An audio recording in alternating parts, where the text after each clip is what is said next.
Times FM 90.6 मा सिने यात्रा। विश्व सिनेमामा हाम्रो नजर। सिने यात्रा। सिने यात्रा। आज हामी रिभ्यू गर्दैछौँ एउटा यस्तो चलचित्रलाई जुन चलचित्रको रिभ्यूको लागि धेरै नै रिक्वेस्टहरू मैले प्राप्त गरेको थिएँ। सो फाइनली म आज यो चलचित्रको बारेमा कुराकानी गर्नेवाला छु र मैले बुझेअनुसार, मैले जानेअनुसार फेरि पनि फर्केर यो चलचित्र हेर्दाखेरि फिल भएका कुराहरू यो रिभ्यूमा समावेश गर्न खोज्नेछु। म यहाँ कुराकानी गरिरहेको छु प्रशान्त रसाइलीद्वारा डिरेक्टेड एन्ड रिटन चलचित्र कथाको। फिल्ममा हामी भेट्टाउन सक्छौँ सौगात मल्ल, उषा रजक र त्यस्तै गरी टिमोथी राईलाई। फिल्ममा सिनेमाटोग्राफी बनिरहेको छ शैलेन्द्र दी कार्कीको, म्युजिक भने दिनुभएको छ प्रशान्त रसाइली र त्यस्तै गरी एन्टी पास एन्ड्र्यूले। फिल्ममा एडिटिङ भने गर्नुभएको छ शान्त एन्ड साईले। फिल्मको सर्ट सिनप्सिस भन्नुपर्दाखेरि हामी इस्ट सिक्किमको गाउँतिर पुग्छौँ जहाँ चाहिँ हामी भेट्छौँ कान्छालाई, played by Saugat Malla, who cannot speak properly. उनलाई बोल्नमा अलिकति गाह्रो हुन्छ र उनी भने लभमा परेका हुन्छन् कुमारीसँग, played by Usha Rajak, who cannot speak at all. बोल्न नै सक्दिनन् उनी चाहिँ। उनीहरू दुईजना प्रेममा हुन्छन् तर सोसाइटीलाई वा गाउँलाई चाहिँ उनीहरूले भनेका हुँदैनन्। एक क्यारेक्टरलाई मात्र थाहा हुन्छ, त्यो हो कान्छाको सबसे मिल्ने साथी Sonam, played by Timothy Rai. So कान्छा बिहे गर्न चाहन्छ कुमारीसँग तर पैसा कमाउन चाहन्छ र पैसा कमाएर सबै सोसाइटीले एक्सेप्ट गर्ने गरी आफूलाई माथि ल्याएर मात्र उनी बिहे गर्न चाहन्छन् कुमारीसँग। पैसा कमाउन हिमालतिर लागिसकेपछि फर्केर आउँदाखेरि त्यहाँ डिफ्रेन्ट कुराहरू चेन्ज भइसकेको हुन्छ, सिचुएसन चेन्ज भइसकेको हुन्छ। कस्तो किसिमको सिचुएसन चेन्ज हुन्छ त्यसले कस्तो इफेक्ट गर्छ कान्छालाई, के साँच्चै नै कान्छाले बिहे गर्न सक्छ त कुमारीसँग, यही स्टोरीमा आधारित चलचित्र रहेको छ कथा।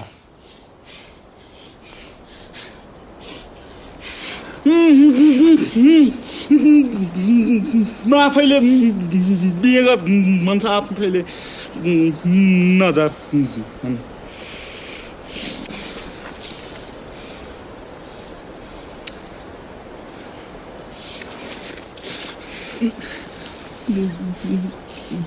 खान परेन। म मेरो कुमारीलाई के खुवाउँछु?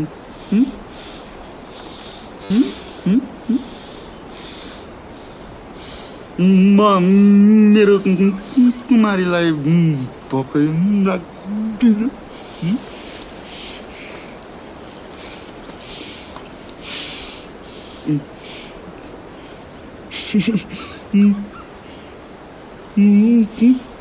माया मात्रै गरेर बस्ने।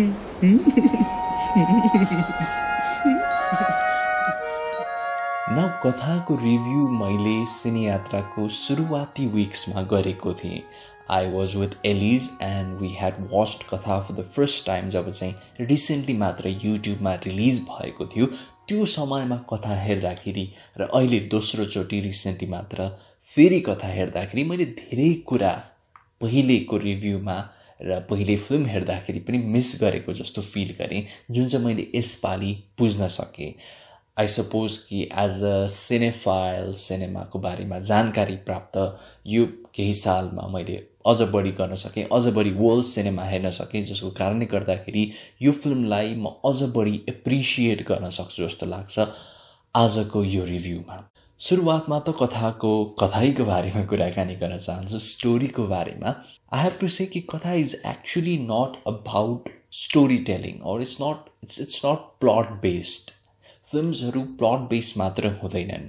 हामीले नेपाली सिनेमा, बलिउड, हलिउडका त्यो जाइग्यान्टिक फिल्म्सहरू हेरेर सिनेमा भनेको चाहिँ, सिनेमामा चाहिँ एउटा स्ट्रक्चरमा चाहिँ कथा हुनैपर्छ भनेर सोच्ने गर्दछौँ, तर त्यो स्ट्रक्चरमा नहुन पनि सक्छ। कुनै फिल्म्सहरू प्लट बेस्ड नभइकन character based, mood based, tone based, genre experimental based, कहिलेकाहीँ सेटिङ बेस्ड, कहिलेकाहीँ कम्प्लिटली एक्सपेरिमेन्टल फिल्म्सहरू पनि हुन सक्छन्। सिनेमाका डिफ्रेन्ट प्रकारहरू रहेका छन्। नट जस्ट प्लट ड्रिभन फिल्मलाई मात्र हामीले सिनेमा भनेर भन्नु सायद हाम्रो सिनेमा ज्ञान कम भएको यसले जनाउन सक्छ। सो कथा मैले यसपालि हेर्दाखेरि कथाको कथा भन्दा पनि यी अरू एलिमेन्ट्सहरूलाई बढी हेरेँ। यसको मुड, यसको टोन, यसले जसरी त्यो सेटिङ, त्यो सिकिङको त्यो सेटिङलाई युज गरेको छ, how the characterization has been used and how the medium, the audio visual medium has been used in this movie. कथाको स्टोरी टेलिङ स्ट्रक्चरलाई हामी सेकेन्ड पर्सन नेरेटिभको रूपमा हेर्न सक्छौँ, किनकि यो स्टोरी चाहिँ साथी सोनमले नै बताइरहेको छ फिल्ममा क्यारेक्टरलाई, र हामीले थर्ड पर्सनबाट पनि फिल्मलाई केही सिन्सहरूमा हेर्न पाउँछौँ। तर ओभरअल भने फिल्म एउटा स्टोरीकै रूपमा चाहिँ कसैले कसैलाई भनिरहेको रूपमा चाहिँ सुरु हुन्छ। हामी चाहिँ त्यो दुई क्यारेक्टर्सहरूको डिप अफेयरभित्र मजाले पुग्न सक्छौँ, उनीहरू बिचको त्यो इन्टिमेसीलाई मजाले बुझ्न सक्छौँ। त्यो स्ट्रक्चरले हामीलाई त्यो फिलिङ दिन्छ। सबसे बढी क्रिटिसिजम मैले देखेँ र पर्सनली मलाई पनि फर्स्ट टाइम हेर्दाखेरि त्यो फिल भएको थियो कि ओके, फिल्मको first half is very very interesting, technically पनि एकदम राम्रो रहेको छ।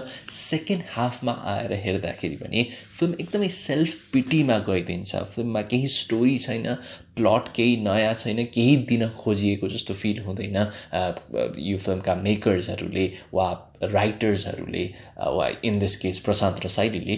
तर यसपालि हेर्दाखेरि मलाई फिल भयो कि फिल्मले हामीलाई त्यो ट्रेजेडीको बारेमा बोल्न खोजेको छैन। आम नट गोना स्पोइल कस्तो किसिमको ट्रेजेडी हो भनेर एकदमै अझै पनि फिल्म हेरिसक्नु भएको छैन भने, बट त्यो ट्रेजेडीलाई हामीले भरपुर रूपमा फिल गर्नको लागि भने त्यो स्ट्रक्चर क्वाइट राइट लाग्यो मलाई। अघि भने चाहिँ this is not a plot driven film. यसमा हामीले उतार चढाव वा केही स्ट्रगल, क्यारेक्टरको स्ट्रगल, क्यारेक्टरले कुनै गोल अचिभ गर्न खोजिरहेको त्यो पनि देख्छौँ केही हदसम्म फर्स्ट हाफमा। तर त्यसपछि भने the film goes into another direction or another style, र for some it might be very problematic. तर मैले यसपालि हेर्दाखेरि भने फिल्मको टोन, फिल्मले जस्तो किसिमको एउटा फिलिङ समातेको छ सुरुवातमा, त्यो फिलिङलाई अन्त्यसम्म भने त्यो स्ट्रक्चरले राम्ररी लग्न खोजेको जस्तो मैले चाहिँ फिल गरेँ। फिल्म हेरिरहँदाखेरि यसपालि मलाई कतै न कतै Chinese film maker, Chinese film director Zhang इमोको याद आयो। उनको चलचित्र the road home, although stylistically quite फरक रहेको छ, तर स्टोरी र थिममा भने क्वाइट सिमिलर लाग्यो। जसरी चाहिँ त्यो फिल्मले पनि त्यो सेटिङलाई एकदम पावरफुली क्याप्चर गरेको छ, यो फिल्ममा पनि सिक्किमको त्यो एरियालाई निकै पावरफुली क्याप्चर गरिएको मैले फिल गरेँ। Now that particular thing, that setting is one of the major aspects more than the story in a way for this movie. जसरी चाहिँ यो सेटिङलाई युज गरिएको छ टेक्निकल डिभाइसेसहरूबाट, सिनेमाटोग्राफी, साउन्ड, कस्ट्युम, मेकअपबाट, त्यो रूपमा भने हामी त्यो प्लेसमा पुग्छौँ र त्यो स्टोरी जुन चाहिँ एउटा क्यारेक्टरले भनिरहेका छन् त्यो स्टोरीमा हामी मजाले छिर्न सक्छौँ वा भिज्न सक्छौँ। त्यो एकदमै कोल्ड एरिया, एकदमै चिसो फिल हुने, त्यो होल फिल्म मेकरको जब भनेको नै त्यो ठाउँमा हामीलाई पुर्याउनु हो, त्यो लोक्यालिटी, त्यो एरिया, त्यो गाउँमा हामीलाई छिराइदिनु हो। र यो फिल्मको मेजर स्ट्रङ पोइन्ट भनेको कि यो फिल्मले हामीलाई त्यो गराउन मद्दत गर्छ। सुरुवातमा त ब्याकग्राउन्ड स्कोर जुन चाहिँ प्रशान्त रसाइलीले पनि कम्पोजिसन गर्नुभएको, I am sure it helps that he is also the composer, director is also the composer of the movie, किनकि one of the most touching, one of the most important aspect of this movie भनेको नै music रहेको छ। Because this two characters cannot speak, or Saugat Malla can speak but cannot speak properly. त धेरै यो फिल्ममा धेरै त्यस्ता मोमेन्ट्स, पोएटिक मोमेन्ट्सहरू रहेका छन् जहाँ चाहिँ म्युजिकले त्यो भन्न नसकिएका कुराहरूलाई एकदम ब्युटिफुल्ली हामी माझ ल्याइदिन्छ र we can really think about the intimacy between these two or think about the feelings that these two individually have because of the music र भन्नै पर्ने हुन्छ it is one of the most beautiful scores that a Nepali film has produced. Lyrics, there is particular one song जहाँ चाहिँ lyrics को use गरिएको छ तर अरू एरियाजहरूमा त्यो सेम पर्टिकुलर पिस अफ म्युजिकले फिल्मको त्यो मुड फिल्मको त्यो इमोसनलाई मजाले अगाडि ल्याउन मद्दत गरेको छ. धेरै मोमेन्ट्सहरू रिच हुन्छन् त्यो म्युजिकको कारणले गर्दाखेरि. मेबी त्यहाँ गीत भएको भए सायद गीतले हामीलाई डाइरेक्टली एउटा इमोसनलाई फिल गराउनलाई फोकस गरिरहेको हुन्थ्यो तर म्युजिकले गर्दाखेरि त्यो फ्रिडम पनि हामीले प्राप्त गर्छौँ बिकज कतै न कतै it doesn't disturb the emotion. यसले हामीलाई त्यो फ्रिडम पनि दिन्छ to feel the way we want to feel. Cinematography र सिनेम्याटिक एप्रोच ओभरअलले पनि त्यही नै गर्न खोजेको छ. अब हामीलाई एकदमै युज टु भइसक्यो नेपाली फिल्म्सहरूमा ग्लसी लुकिङ कलरफुल भाइब्रेन्ट फ्रेम्सहरू देख्ने तर यसमा भने the mood is also very much cold. It's there are many night shots as well जहाँ चाहिँ हामीले क्यारेक्टर्सहरूलाई देख्न अलिकति गाह्रो हुन्छ but still they were important because यदि हामीलाई त्यो देखाइएको भए क्यारेक्टरलाई देखाउनलाई मात्र त्यहाँनिर लाइट अलिक बढी राखिदिएको भए it would all feel very dramatic. र के फरक भयो यो फिल्म र अरू फिल्म्सहरूमा होइन. फरक नै यही हो कि हामी त्यो मुड हामी त्यो जोनमा हामी त्यो सेटिङमा पुग्न सकिरहेका छौँ. त्यो यथार्थपरक फिलिङ हामीले प्राप्त गरिरहेका छौँ जुन चाहिँ यो फिल्मको सिनेमाटोग्राफीले हामीले दिइरहेको हुन्छ. Mainly the use of blue colour sky water इभिनिङको सिन्सहरूमा हामीले फिल गर्छौँ. Second part of the film ma ali farak color use gareko cha which goes very very well with the change or the shift in the mood of the protagonist in the movie as well. Tyo setting ma pugna hamilai मद्दत गरिरहेको हुन्छ यो फिल्मको सिनेमाटोग्राफीले. Every shots here matter. हरेक शटले केही न केही बोल्न खोजिरहेको जस्तो फिल हुन्छ. कुनै पनि शट रङली प्लेस जस्तो फिल हुँदैन. लोकेसन साउन्डले पनि हामीलाई त्यो रियलिजममा पुग्न मद्दत गरिरहेको हुन्छ. मैले सुनेको पनि छु कि फिल्मका डाइरेक्टर प्रशान्त रसाइलीले त्यो लोकेसनमा गएर त्यो स्पेसलाई हेरेर त्यहाँ नै डिफ्रेन्ट सिन्सहरू जन्माएर त्यहाँ नै स्टोरीलाई डिफ्रेन्ट डिरेक्सन्सहरूमा लगे भनेर. It does seem like he is very spontaneous not just with actors but with his technical crew and with his story as well. अघि भने चाहिँ स्टोरीमा डिपेन्डेन्ट यो फिल्म हुँदै होइन र यसमा त्यो फ्रिडम डिरेक्टरले फिल गर्न सक्छ एन्ड हामीले फिल्म हेर्दाखेरि पनि त्यो फ्रिडमले नै हामीलाई फिल्मप्रति सबकन्सियसली आकर्षित बनाइरहेको हुन्छ. Now to talk about the performances in the movie, Usha Rajak as Kumari C, I think she has a face that really from the first frame gives us a very very warm feeling. Hami uni mute bhaye tapani we feel very close with her. I think it is because of the expressive eyes that she has and the way she really enacts, the way she completely devotes herself so effortlessly in this role. And it is sad ki हामीले उनी जस्तो एकदमै राम्रो एक्टरलाई स्क्रिनमा धेरै देख्न पाएनौँ त्यो चलचित्रपछि.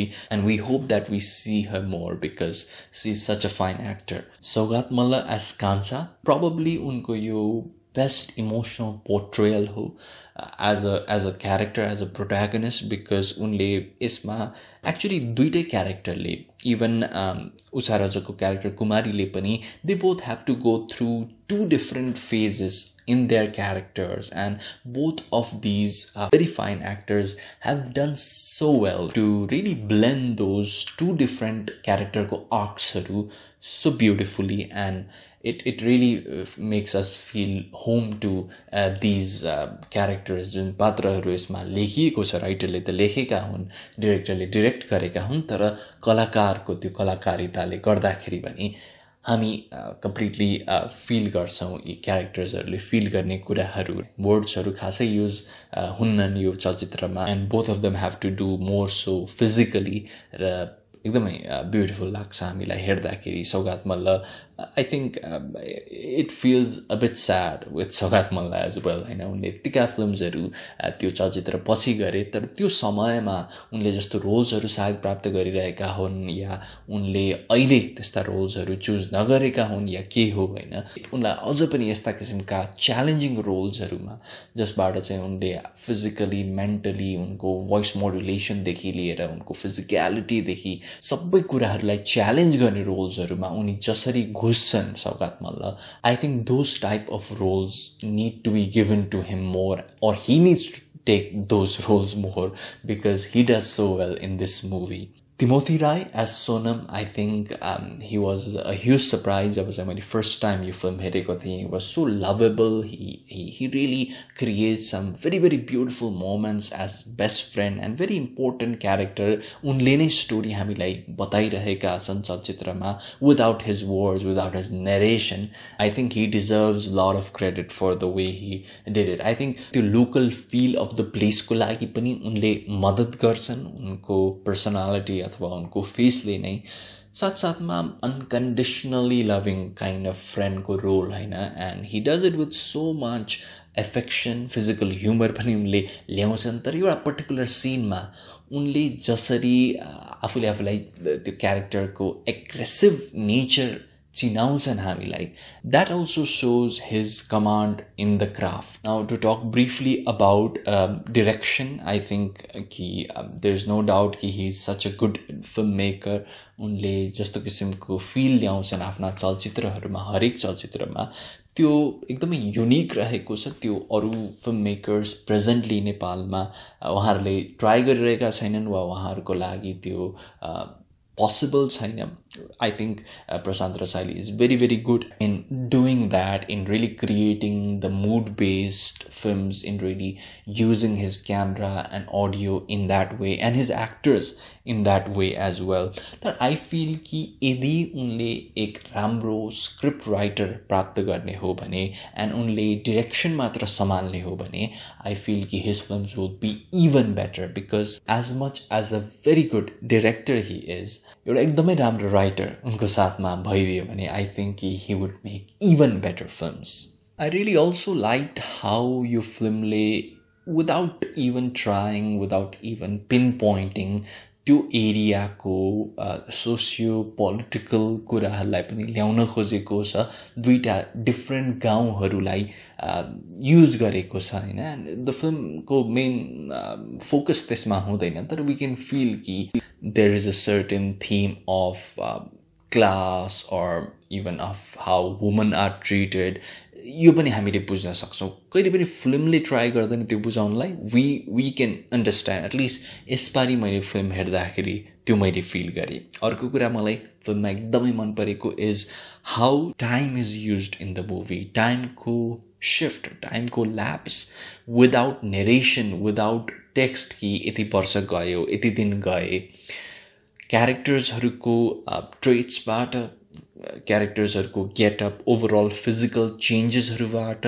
हामी एज एन अडियन्स हामीले बुझ्नुपर्ने हुन्छ which is a very good challenge that at audience not usually gets in Nepali movies नत्र त यति दिन गए वा नेरेटरले नै अब यति साल गयो है यति साल बित्यो है भनेर भनिरहेका हुन्छ तर यसमा न त नेरेटर छ न त कुनै टेक्स्टको नै युज गरिएको छ which makes the journey even more cinematic फिल्मका केही एकदमै इन्ट्रेस्टिङ मोमेन्ट्सहरूको कुरा गर्नुपर्दाखेरि early in the film the way Usha Rajak and Saugat मल्लको क्यारेक्टर्सहरूले चाहिँ आफ्नो हातबाट केही बुझाउन खोज्छन् अथवा भने एउटा पर्टिकुलर इन्टिमेसी दर्शाउन खोज्छन् it is such beautifully done scene होइन कोरियोग्राफ पनि एकदम राम्रो रहेको छ the use of lighting and the camera work overall in the movie जहाँ पनि राम्रै रहेको छ त्यो पर्टिकुलर सिन भने एकदमै पोएटिक पनि लाग्छ कतै न कतै हामी त्यो क्यारेक्टर्सहरूको मनोस्थितिमा पुग्छौँ without even looking at their eyes without even looking at their face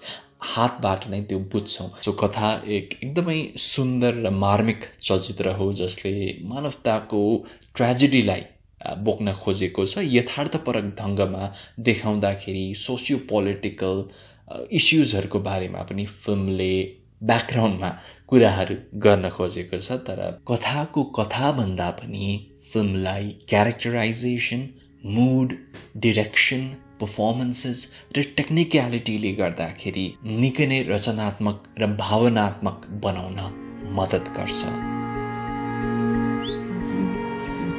खानु परेन।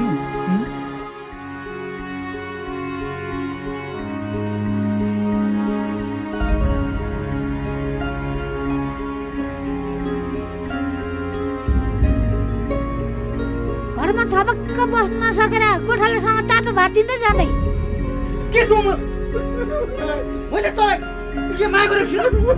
म तेरो साथी होइन।